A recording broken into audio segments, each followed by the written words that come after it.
मेरे बच्चों, आज हम कक्षा 8 हिंदी का अध्याय 12 का अध्ययन करेंगे, जिसका नाम है भिखारिन। बच्चों, ये एक कहानी है भिखारिन, जो कि रविंद्रनाथ टैगोर द्वारा लिखी गई है। भिखारिन क्या होता है? भिक्षा मांगने वाली। तो उसी के बारे में ये एक कहानी लिखी गई है। तो देखो, इस कहानी में क्या बताया गया। पाठ परिचय। प्रस्तुत कहानी मूल रूप से बांग्ला भाषा में लिखी गई है। कौन सी भाषा में थी ये? बांग्ला भाषा में। इस कहानी में वात्सल्य भाव का वात्सल्य यानी कि प्रेम का यथार्थ एवं सजीव चित्रण हुआ है। इस कहानी में पाखंड एवं धन लोलुपता पर करारा व्यंग्य किया, यानी कि पाखंडी और धन के लालची व्यक्तियों पर क्या किया गया है? व्यंग्य किया गया है, एक मजाक सा बनाया गया है। कहानी में समय के फेर के महत्व को भी दर्शाया गया है, यानी कि समय हमेशा एक जैसा नहीं रहता, उसके बारे में भी इस कहानी में बताया गया है, जिसके कारण एक भिखारिन याचक से दाता के रूप में प्रकट होती है। यानी कि एक भिखारिन क्या बन जाती है? दान देने वाली बन जाती है। कहाँ दान लेने वाली है, लेकिन बाद में समय क्या होता है? एक जैसा नहीं रहता, इसलिए वो क्या बन जाती है? याचक बन जाती है, कि दान देने वाली बन जाती है, न कि लेने वाली। तो देखो, इस कहानी में क्या कहा गया है। एक अंधी प्रतिदिन मंदिर के दरवाजे पर जाकर खड़ी होती। दर्शन करने वाले बाहर निकलते तो वह अपना हाथ फैला देती और नम्रता से कहती, बाबूजी, अंधी पर दया हो जाए। वह जानती थी कि मंदिर में आने जाने वाले सहृदय और दयालु होते हैं। उसका यह अनुमान गलत न था। आने जाने वाले 2-4 पैसे उसके हाथ में रख देते। अंधी उनको दुआएं देती और उनकी सहृदयता को सराहती, यानी कि उनकी क्या करती? उनके लिए प्रार्थना करती, उनके जीवन की सफल कामना के लिए वो दुआ करती। स्त्रियां उसके पल्ले में थोड़ा बहुत अनाज डाल जाया करती थी। प्रातः से संध्या तक, यानी कि सुबह से लेकर शाम तक, वह इसी प्रकार हाथ फैलाए खड़ी रहती। उसके पश्चात मन ही मन भगवान को प्रणाम करती और अपनी लाठी के सहारे अपनी झोपड़ी की ओर पथ ग्रहण करती, यानी कि अपनी झोपड़ी की ओर जाया करती थी। पथ मतलब रास्ता। उसकी झोपड़ी नगर के बाहर थी। रास्ते में भी याचना करती जाती, किंतु राहगीरों में अधिक संख्या श्वेत वस्त्र वालों की होती थी, यानी कि सफ़ेद पोश लोगों की, जो पैसे की अपेक्षा झिड़कियाँ ज़्यादा दिया करते थे। तब भी अंधी निराश न होती, वह बराबर याचना करती रहती। झोंपड़ी तक पहुँचते पहुँचते उसे 2-4 पैसे और मिल जाते। झोंपड़ी के समीप पहुँचते ही एक 10 वर्ष का लड़का उछलता कूदता उससे चिपट जाता। अंधी टटोल कर उसके मस्तक को चूमती। बच्चा कौन है, किसका है, कहाँ से आया है, इस बात से उसका कोई परिचय नहीं था। 5 वर्ष हुए, पास पड़ोस वालों ने उसे अकेला देखा था। इन्हीं दिनों संध्या समय लोगों ने उसकी गोद में एक बच्चा देखा। वह रो रहा था। वह कोई असाधारण घटना न थी, इसलिए किसी ने भी नहीं पूछा कि बच्चा किसका है। उसी दिन से बच्चा अंधी के पास था और प्रसन्न था, यानी कि खुश था। उसको वह अपने से अच्छा पहनाती और खिलाती। अंधी ने अपनी झोंपड़ी में एक हांडी गाड़ रखी थी। क्या गाड़ रखी थी? एक हांडी, जिसे हम देगची बोलते हैं, जो कि किसकी थी? मिट्टी की बनी हुई थी, गाड़ रखी थी। संध्या समय जो कुछ मांग कर लाती उसमें डाल देती और उसे किसी चीज़ से ढाँप देती, यानी ढक देती थी, ताकि लोगों की नज़र उस पर न पड़े। खाने के लिए अन्न काफ़ी मिल जाता, वह उसी से काम चलाती। रात को बच्चे को छाती से लगाकर सो जाती। प्रातःकाल होते ही उसे खिला पिलाकर फिर मंदिर के द्वार पर जा खड़ी होती। काशी के सेठ बनारसी दास बहुत प्रसिद्ध व्यक्ति थे। बच्चा बच्चा उनकी कोठी से परिचित था, यानी कि उसको सभी जानते थे। बहुत बड़े देशभक्त और धर्मात्मा थे। धर्म में उनकी बड़ी रुचि थी। दिन में 12 बजे तक सेठ स्नान ध्यान में मग्न रहते। कोठी में हर समय भीड़ लगी रहती थी। कर्ज के इच्छुक तो आते ही थे, कुछ ऐसे भी आते थे जो धरोहर के रूप में अपनी जमा पूंजी सेठ के पास रख जाते थे। अंधी को भी यह बात ज्ञात थी, परंतु न जाने वह क्यों यहाँ अपनी कमाई जमा कराने से हिचकिचाती रही। उसके पास काफ़ी रुपए हो गए थे। हांडी लगभग पूरी भर भर गई थी। उसको शंका थी कि कहीं कोई चुरा न ले।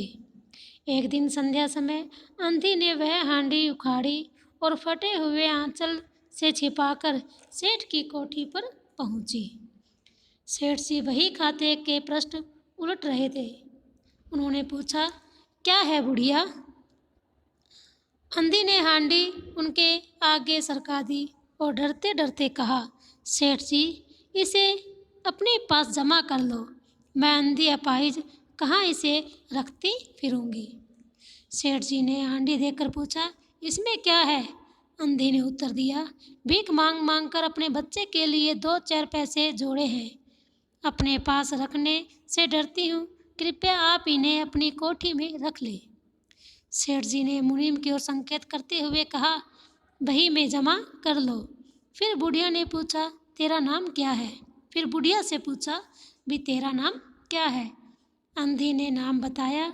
मुनीम ने नकदी गिनकर उनके नाम से जमा कर ली। वह सेठ को आशीर्वाद देती हुई बाहर चली गई। 2 वर्ष सुख से बीते।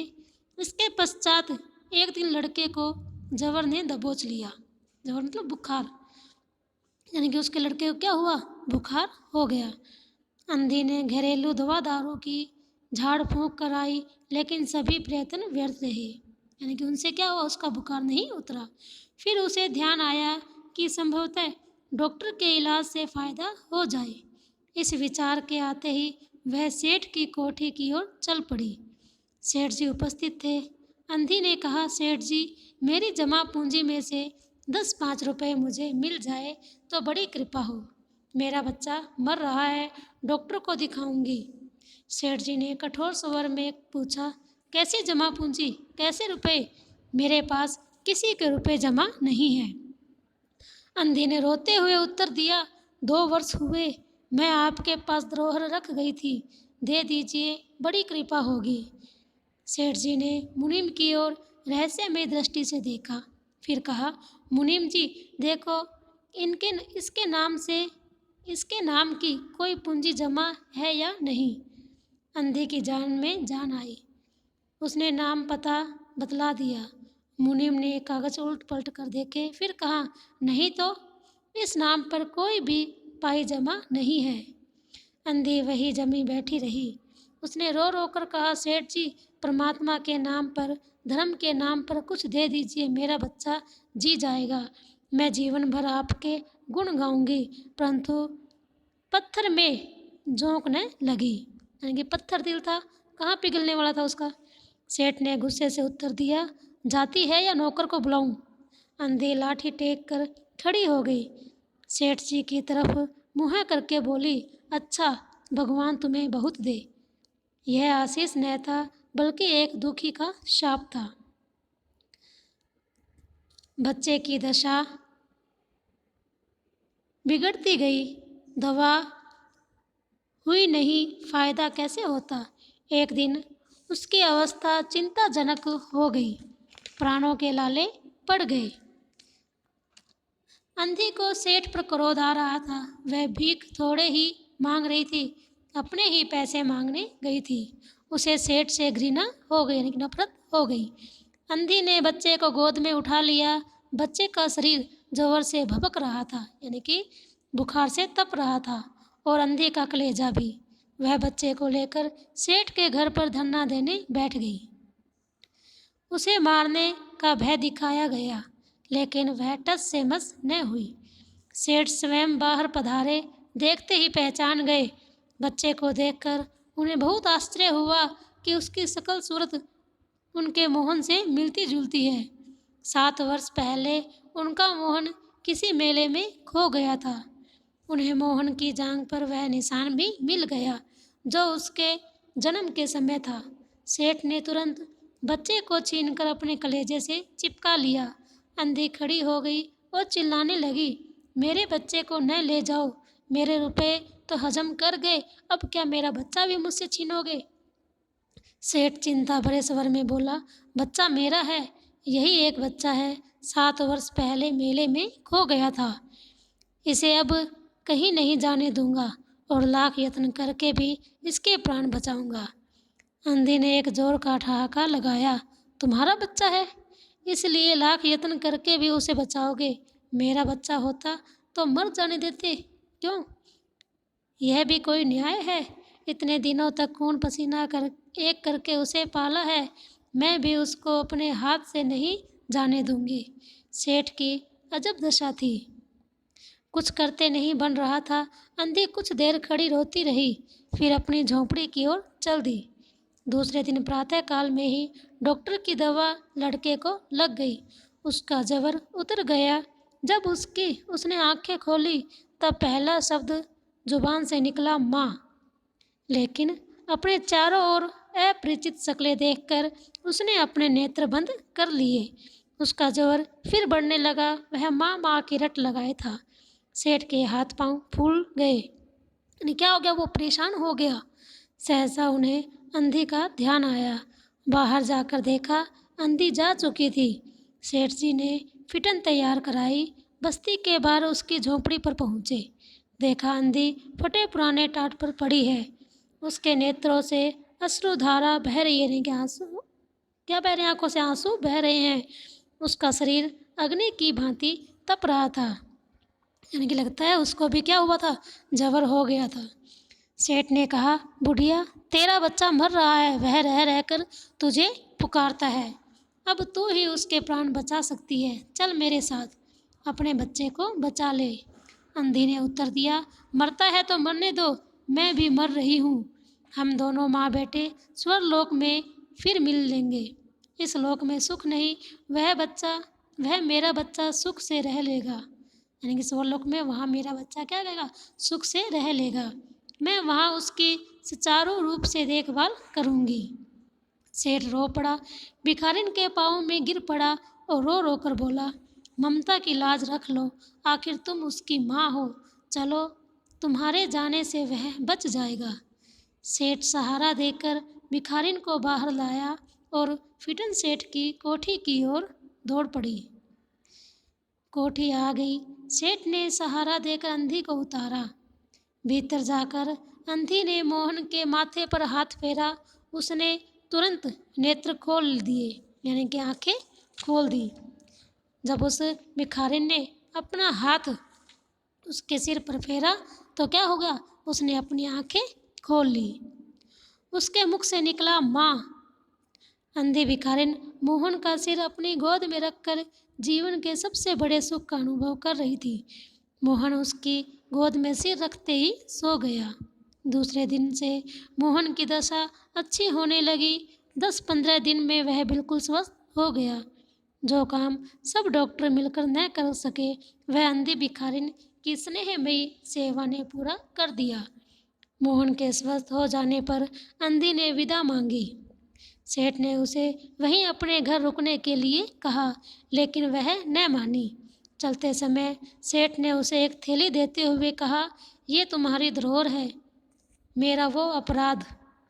अंधी ने बात काट कर कहा, ये जमा पूंजी तुम्हारे मोहन के लिए ही जोड़ी थी, उसी को दे देना। अंधी थैली वहीं छोड़ गई और लाठी टेकती हुई चली गई। बाहर निकलकर उसने उस घर की ओर नेत्र उठाए। उसकी आंखों से आंसू बह रहे थे, किंतु वह एक भिखारिन होते हुए भी सेठ से महान थी। इस समय सेठ याचक था और वह दाता थी। तो ये थी एक भिखारिन की कहानी, जिसने एक अनजान बच्चे को पाल पोस कर इतना बड़ा कर दिया कि अंत में क्या हुआ? वह बच्चा जिसका था उसके पास रह गया, और लेकिन उस बच्चे का मोह भी इतना अधिक था कि वह अपनी माँ को भूल न पा सका। तो ये थी एक माँ और बच्चे की कहानी, जो कि माँ क्या थी? एक भिखारिन के रूप में उस बच्चे के सामने आई। तो हमें भी उसी माँ की तरह क्या करना चाहिए? अनजान बच्चों से क्या करना चाहिए? प्रेम भाव करना चाहिए। तो ये थी कहानी भिखारिन। भिखारिन कहानी आपको अच्छी लगी होगी। धन्यवाद।